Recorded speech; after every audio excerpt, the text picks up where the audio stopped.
Hi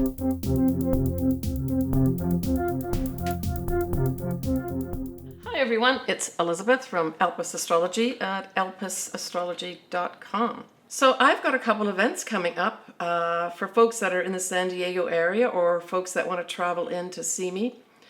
On the 9th of August, I will be participating in the San Diego Astrological Society bazaar that they have. And it's really a volunteer event where people can come in and get either tarot readings or astrology readings or combinations of things in that area, the metaphysical area, on that day. I'll put all the details below in the text box here for you as a reminder. But if you did want to come out and meet me, feel free to do that. I'm also going to do another event on the 13th of September. Again, I'm going to put the details here. Again, at the San Diego Astrological Society, where I will be giving a lecture and talk on Mercury, Venus, and Mars retrogrades and what they mean and how you can look at them from your standpoint as well in your chart. I will be recording that as a video, and I'll post that on my site at some point in September too. But feel free to come and support the San Diego Astrological Society and say hi to me too. I look forward to that. So thanks for joining me today. This is my video. It's going to be a shorter than usual video, but this is for the astrology.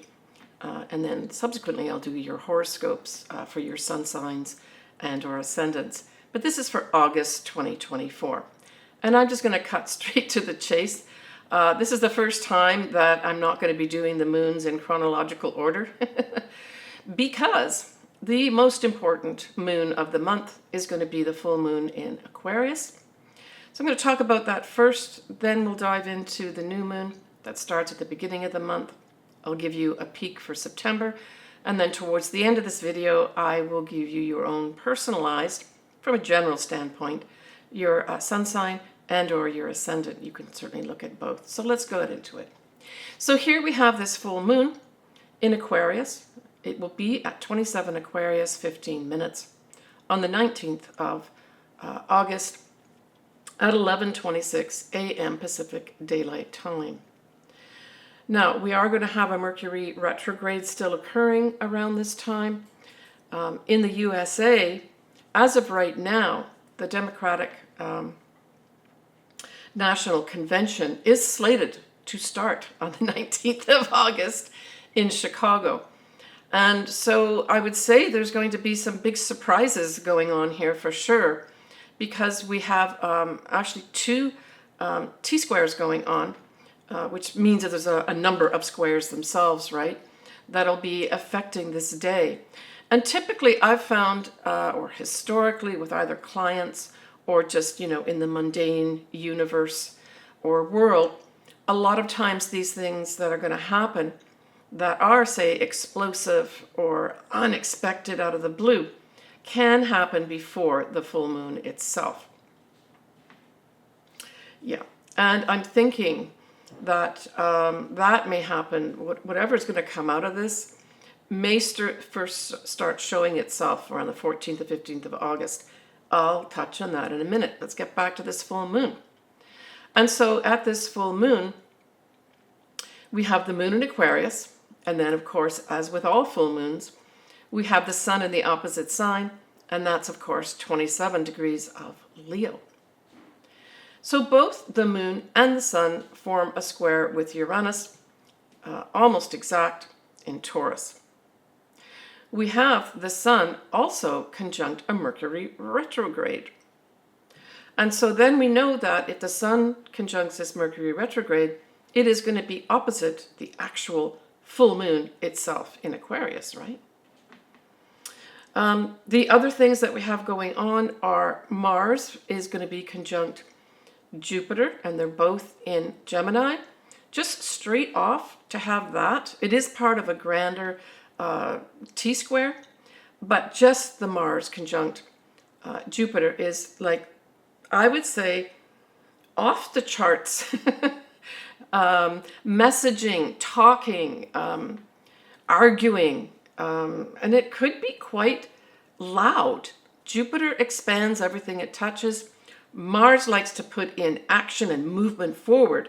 These both are being conjunct in Gemini, which really speaks to any kind of communications of any sort. Could also apply to writing. And it can also apply to thinking too, where people, their heads are going to be, really active and wanting to put action into their words. So there's a lot of this that's going to be going on as well. We also have this Mars conjunct Jupiter squaring off Venus in Virgo. So what this also says to me, not only is there going to be a lot of, spontaneous is the best word I can come up with, discussions and arguments, but you're also going to have it not jibing with information, important information that comes out at this time that, you're being asked to look at. And this could just apply across the board in anything. Now, Venus can represent females too, so it could be that there will be some important female here that has some difficult but true and significant and important information for us to look at, right? Because that Venus is in Virgo, and Virgo represents facts and information, very much like the sign of Gemini and Mercury, which rules both those signs. But Virgo is more intent upon getting the accurate information, the important information. Gemini says, just give me information, right? Now, at its best, this can bring in or usher in, you say on an individual level, a lot of socializing and a lot of communicating, right? It can bring that in too. But it seems to me, on a global level, that there's going to be some hard facts and information brought to light that people aren't going to like, and they're going to push back on this day. And we also have that Mars conjunct Jupiter squaring Saturn. And as I mentioned, these combinations of planets forms what's called a T-square, which brings even more tension to the squares themselves, right? And so now we're looking at this volatile energy of Mars conjunct Jupiter squaring Saturn. And so it's the rules and regulations that are going to be challenged here, right? And this could actually be a challenge to those people that are in authority as well. My opinion of this whole full moon. It's going to be very volatile, a lot of unexpected things happening. It doesn't mean that you're going to go hide away from it this day. I think a lot of these things are going to be playing out on a global level, not necessarily with us in terms of a personal, individual thing happening. But certainly if you've got something, say, around 27 degrees of Aquarius and or 27 degrees of Leo, you could expect some kind of unexpected shift and change for yourself, right? And maybe that's going to be positive for some folks. All right, let's dial back now to the new moon in Leo. So to all my viewers and my clients that are Leos, this is your official new moon, the new start to the year. Congratulations and Happy New Year to you. So that new moon in Leo is at 12 Leo 34 minutes on the 4th of August at 4:14 a.m. and that's Pacific Daylight Time. So that would be early morning on the East Coast.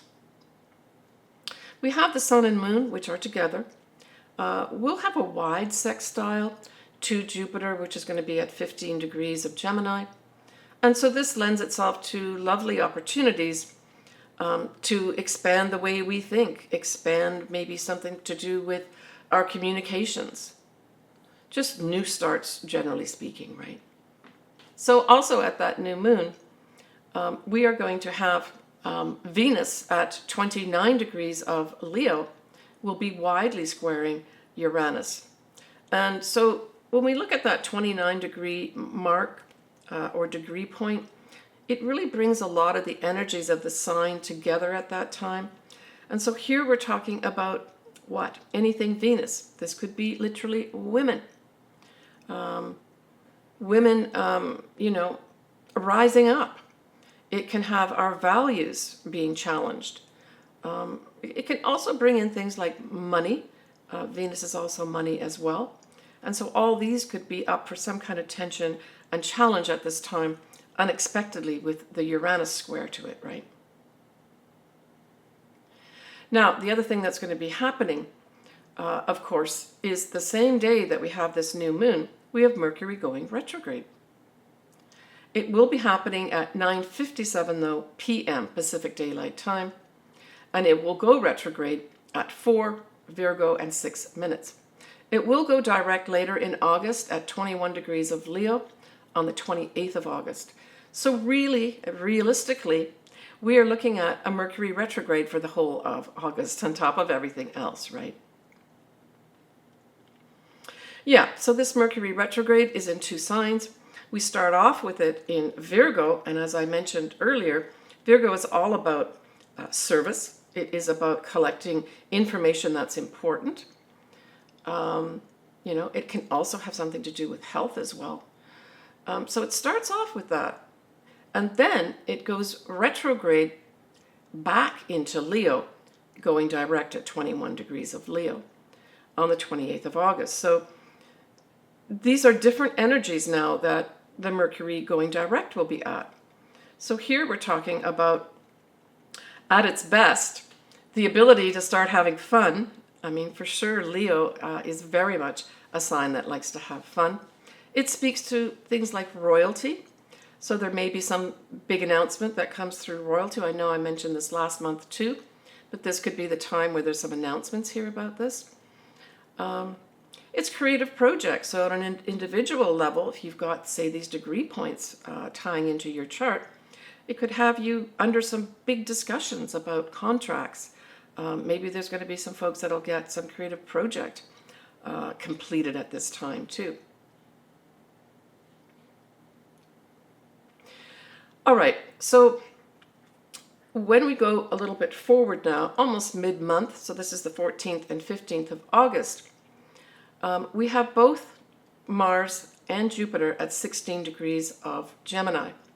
Well, that, as you recall, 16 degrees of Gemini was where we had that whole new moon that was in Gemini at 16 degrees of Gemini, right? And that was back, let me just get the dates for you here. Yeah, that was back on the 6th of June.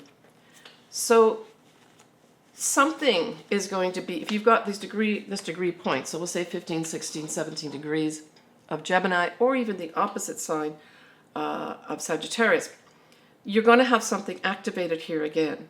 So whatever new thing came up, say towards the beginning of June this year, 2024, there's going to be some real big activation. I mean, Mars and Jupiter together can bring, fortunate action. So there might be some folks that have this degree point in their chart, where maybe you've been waiting around for a couple months to have something move forward in this new area. Now, typically we're talking about, this could be writing, communications of any sort, so maybe waiting for some communications. It can also entail, things like contracts as well. But I think this may also be this mid-month point. Maybe some kind of thing happens with regards to more action being taken out with regards to communications. Maybe even like Jupiter sometimes can also exaggerate. So there could be a lot of exaggerations that go on. That gets inflammatory, right? The inflammatory part is the Mars. So watch out there for that 14th, 15th of August. If you've got anything in your chart, like I mentioned, there's a combination of events here. But exaggeration on the world stage could be at an all-time high. All right, folks. When we look at September, get a little peek there, we have our first eclipse. Yeah, believe it or not. That first eclipse is going to be at 25 degrees of Pisces. Now, I did do an actual video on this. I'm going to put all the links below. But it also suggests potential themes or subjects of interest that may really start coming into view once we have those north nodes go into Pisces, which is going to be mid-January 2025. I've done a video on that too. North nodes in Pisces, link below. You might want to take a look at it. So just observe what comes up around this time at this eclipse. It's around 17th, 18th of September. I'll cover it obviously in my next video. We also have a new moon that's going to be at 11 degrees of Virgo. Pluto at this time goes to 29 degrees of Capricorn. And that was going to last till mid-November 2024. Pluto staying at that 29 degrees of Capricorn. And it'll be for the final time, it'll be at that degree point for our lifetime, right? Because Pluto is a very long cycle of about 250 years. All right, let's move on and take a look at your ascendants and or your sun signs. I suggest you look at both, but whatever resonates with you works for me. So Capricorn, that new moon in Leo is in your 8th house. The full moon is in your 2nd house. The 8th, 2nd house axis is the axis of money. So August is going to be all about money for you. And the new moon in Leo happens the same day that we have a Mercury retrograde in your 8th house. So the 8th house really has to do with shared resources. It's taxes, it's your credit cards, it's your mortgages, any investments that you have. And so it's saying there's going to be a new start here. But we have a Mercury retrograde happening a few hours later, same day as that new moon. And so, as I've been saying throughout this video, just look to the details. If you're, say, changing up your 401k, look very carefully at the details of what it means when you're going to change up, say, something, a new start with regards to that. You may be taking some new advice, for instance, from a financial advisor. Well, just make sure you look at the details. How much is he going to be paid or she going to be paid to help you do this? Right? So just look at the details is what I would say. It may also have you hammering out details for the month of August with regards to something 8th house related, right? And this could be anything from, you know, a severance package, maybe for some Capricorns, to anything to do with changing up your investments. It could be, if there's some Capricorns that will be retiring, this is where your retirement money is, the 8th house. So the month of August for some Capricorns may have them working out the details for a new start, leveraging their 401k, their pensions, their investments, so they can retire. Yeah, and that Mercury retrograde could turn out really well for you, Capricorn, if that's the case, because it'll allow you to go back and get all the facts correct. You use the Mercury retrograde to get all the details correct and literally correct things, put things in place, or literally get information that's important for you to make decisions there. When we look at that full moon in Aquarius aspecting your 2nd house, this could be straight off you unexpectedly, Capricorn, quitting your job.